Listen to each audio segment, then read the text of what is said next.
Okay, from the back of the head, that's where the leak is coming. We have already removed the intake manifold, and that's the spot where it's leaking. So what we're gonna do next is we're going to prep the surface,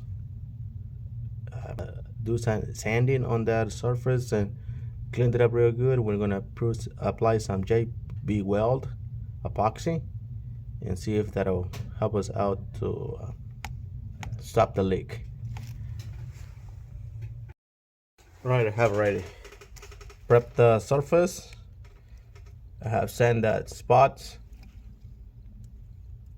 and clean real good with the brake cleaner. Now we're gonna apply our epoxy, JB Weld epoxy.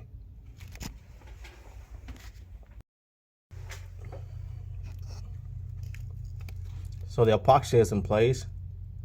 We're just gonna let it cure overnight, and probably tomorrow we can add the coolant, put everything together, and see if it's gonna continue leaking. We're hoping that we don't have to take the head off in order to have it soldered or welded, but it's worth a shot.